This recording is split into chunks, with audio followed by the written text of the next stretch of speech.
If you're a pig farmer thinking about opening a pork hub one day, or a butcher shop, or even selling pork directly to consumers in your area, there are some things I wish someone had told me before I even ventured into this.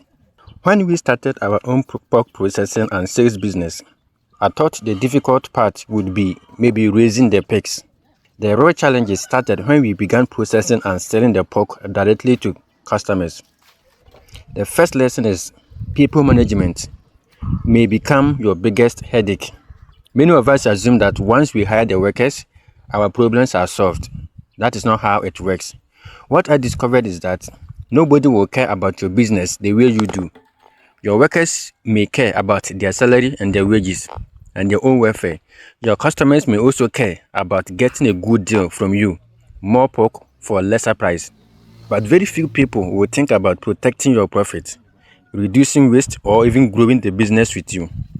There were days when I realized that even though I had people working with, I still needed to be present from the beginning of the day until the close of work. Not because I didn't trust these people, but because I needed to make sure things were done properly. If I leave, I come back to find the place messy. So even as we cook and serve customers as they sit there to eat, sometimes I was readily available, washing plates and also cleaning the tables after they are done eating. So if you are planning to start a pork business, understand this early. Systems are more important than just trust. The second lesson is that sales are rarely as consistent as you imagine. So if you are starting and you think every day is supposed to make 10,000 Ghana cedis or 5,000 Ghana cedis every single day, you might be deceiving yourself early on. So many farmers might think, if I process the pork, people will just buy everything immediately and I slaughter again, I sell. But the reality is very different, just like in every business. The idea will be very exciting, but when you start, reality hits you, and if you're not careful, you run away and leave the business struggling. So on our part, some days are very excellent. I become happy. Before you even start work, people have already lined up, placing orders, and also even ready to have some for a bite. But there are other days which are very painfully slow. You will sit the whole day, no one is even approaching you. There were days when we expected large sales and ended up waiting for customers and even sometimes just carrying the leftover for the next day. So a pork business is not just about producing the pork. Yes, I know many of us on this platform, we are good at raising the pigs, but the pork business is a whole different thing. It's about also attracting customers consistently. Sometimes going out to get new customers and also trying to maintain the old ones you already have. But to me, I realize maintaining the old ones is always the best because it's easy to have them come back and then refer you to other people than to go out and look for new people. So our challenge was that we were focused on trying to serve more people instead of helping the old ones stay longer. Also, there was a third lesson about credit. Yes, there's no way you say people always pay upfront. No, others will have to take it and promise you some time before they come to pay. So one of the easiest ways to lose money is selling on credit. Collecting money is much harder than giving the product itself. You know, we say the math we used to borrow is not the same math we used to repay the loan. So people come to speak sweet words, oh, I'll just give it to you this evening. You understand, they give it to them, maybe based on trust. They go 2 days, you're not hearing from them. 3 days, you're not hearing from them. So tomorrow becomes the next week, and the next week becomes the next month, and that means your money ends up being locked in other people's pockets. A sale is not a sale until the money is in your own account. And there was also a fourth lesson we learned about the power in our area, or the electricity problem you have there. So this one nearly taught us an expensive lesson. So at one point, power was out for 4 consecutive days. Yeah, I mean, there was no electricity in the place and we had to just stay in the darkness for 4 good days continuously. We had nearly 50 kilograms of unsold pork in storage. So if that pork spoiled, we would have lost a significant amount of money. But thankfully, we had invested in a quality freezer that held its temperature for several days.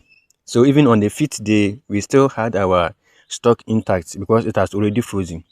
So that freezer was our savior at the point. So many farmers also focus on buying the pigs, but very few focus on protecting the meat after they have slaughtered and then stored. So when you are selling your pork, your cold storage system is just as important as the quality of pigs you also source from the farms. And the fifth lesson is about location and logistics. Our storage location and our selling location were not the same. If you could remember from the last videos, I said we have to travel about 30 minutes drive to where we store our meat.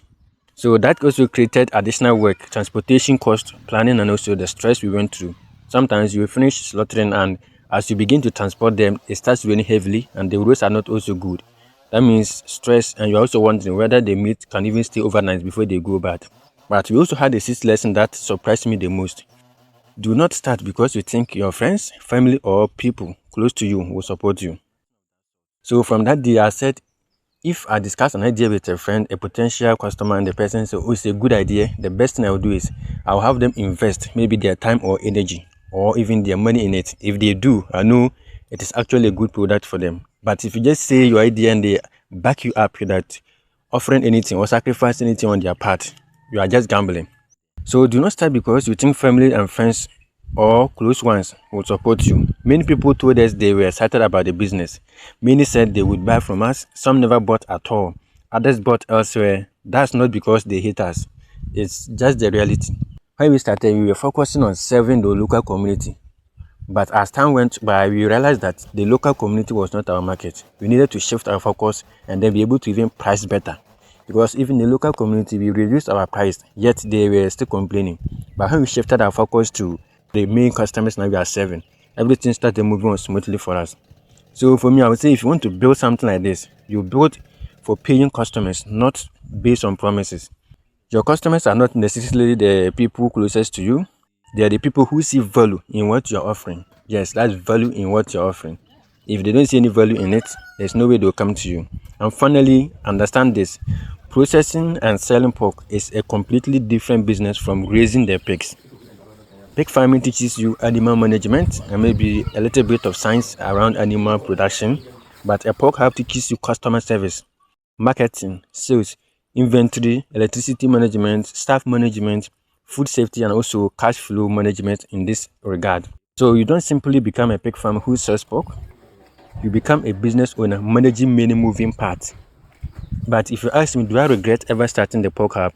I would say no, and a very big no. Because every mistake has taught us something very valuable that we could not have even learned from any book. But if I were starting again, I would just spend less time thinking about pigs and more time building systems in the first place. Because pigs don't usually destroy a pork business, poor systems do. So if you are planning to start a pork processing business like we just did at the Pigversity Hub, where we try to test the models and then be able to share with you so that you can also go into it, learn from our mistakes, prepare for these realities, and go in it with your eyes open. It can work, but it is much harder than most people think.